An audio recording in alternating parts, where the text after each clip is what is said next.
Hello there. Welcome to Breakfast All Day. How's it going? I am Christy. That is Matt. That is Alonso.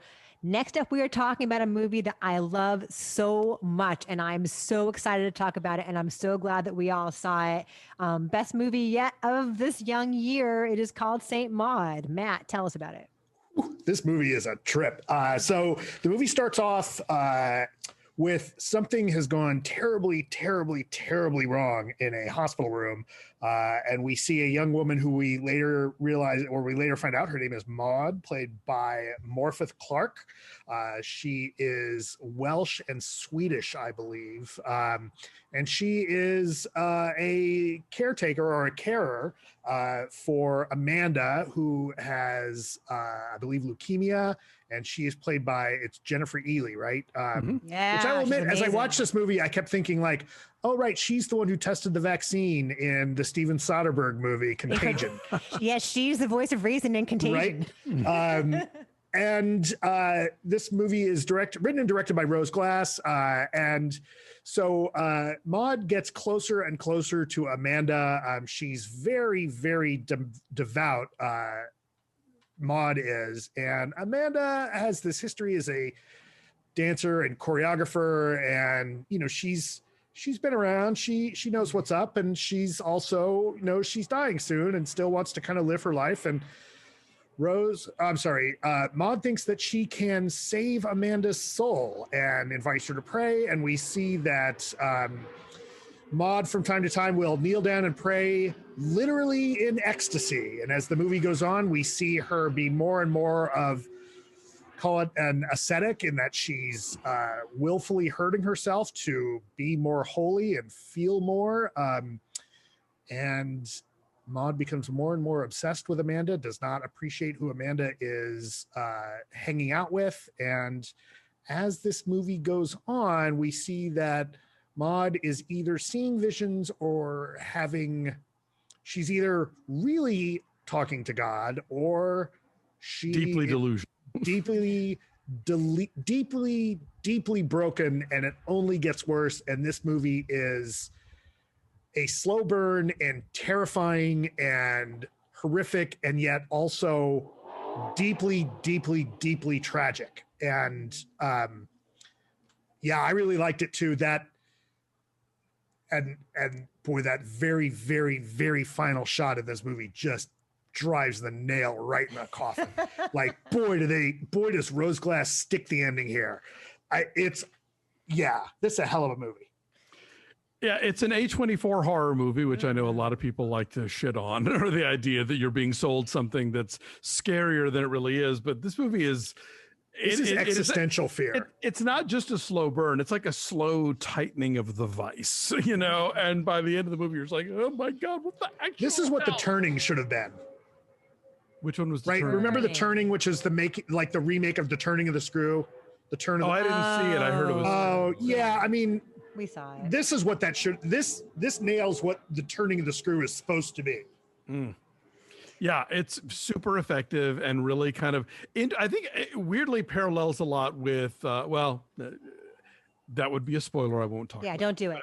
Anyway, it very much puts you into the POV of someone who is, like Matt says, the movie isn't necessarily always going to tell you, but they're either like having this sort of like the kind of experience that you hear about from the saints, where they would, you know, starve themselves or wear the hair shirt or like flagellate or like bring themselves to these like sort of painful ecstatic moments, or who is just like, you know, having a very severe mental health collapse that is clouding her judgment. This movie made me miss going to the theater so much. Yeah. I deeply longed to have been sitting next to you guys in a packed theater. And just getting tenser. Oh my God. Like, I wanted to like grab one of your arms, like sitting on that couch there by myself at 11 o'clock in the morning. That I would have gotten from you. Right? You need like my nails digging into your arm, because I would have done it. You know that. We only mean this in a crying movie out. way, folks. This is crying out for the communal experience. Yeah. I mean, we talked a lot about how there are movies that are so incredibly beautiful. We wish we could have seen them on the screen, like Nomadland, like Mulan. But this is one where like you need to have that shared experience of just dread together. And then also just the release together. I watched it, by myself on the couch at 11 o'clock in the morning. And every time I gasped, the dog would pop his head up like, what? Yeah. Well, I'm like, the dog's like, what's wrong? I do want to jump in and say, like, this movie's not a loss because you have to sit at home. Like, it is. No. It is still very effective. shit. But this is right. I mean, this movie nails what it's trying to do. It's just like this is the kind of movie because of what it does, and partly because you want to discuss it. This does really like. This is why we go to the theater together. This is that example. So it's so beautiful, and I can't believe this is Rose Glass's first feature. She's done some shorts before this, but it's so ambitious tonally. And it's so precise what she's doing here because like in one direction, either way could have been too melodramatic or could have felt too inert, but it is shocking over and over again. And as Matt said, it's deeply sad. Like what's going on with this young woman and why she has turned to God in this way and the struggle that you see her go through as the course of the film goes on, sort of elevates it from just supernatural terror, makes it something relatable and real. Like the thing that she is going through that makes her as religious as she is. And then where that instinct takes her is terrifying. And then Jennifer Ehle is so amazing in everything. And like, I've said this before, she's Meryl Streep level great. Always in terms of her chameleon likability, in terms of just the honesty and the directness of every performance. She's like Carrie Coon in that way. Like there's this total authenticity and total like direct presence, no matter what role she's playing, and surprises over and over again in the way she delivers a line.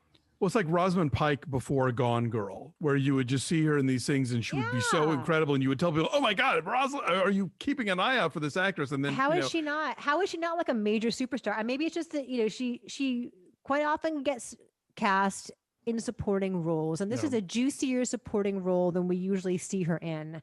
But it's just, she makes it look effortless. And it's such a fascinating, relationship that the two of them have, because at first she's kind of toying with Maud, and kind of like indulging her with these religious instincts of hers and like, sure, I'll pray with you over lunch. Yeah, why not? You're my savior. Right. Like, but like the toying with it, like she's like a little cat toy or like, and just the cruelty that goes along with that and how that changes Maud's journey. It's like sad and it's terrifying. The way this is shot it's dark and it's enclosed a lot of the time. And even though the seaside town I think it's where does she live? I can't remember the name of where she is. Is it Blackpool? Yorkshire. It's somewhere where there's like casinos, like a beachfront boardwalk casino town. And there are, moments of light and life there, but even those seem sad, and the town seems like so insular. Like there's no way out for this young woman, and she tries to transcend, and that struggle is just horrifying. So the first time you see Maud's apartment, Dave goes, "That is a bed sit." Morfydd Clark's amazing because so much is required of her. So many different versions of Maud are required of her, and it's constantly surprising what she brings to this role because it's so physically and emotionally arduous. She can hold a close up like nobody's business. Yeah, I mean, because there's like an openness, like there's like a purity and an openness to her face that is chilling, depending on what the situation is. It's like the paintings of the saints that you so often see. Like she there's something about her and the way she's lit in this film, particularly I think where she really kind of captures that exact look, and it's a little unsettling. Yeah, I mean, and I think we mentioned, Alonso, this is from A24, and I know that the phrase elevated horror gets bandied about. It gets bandied about and it gets, teased.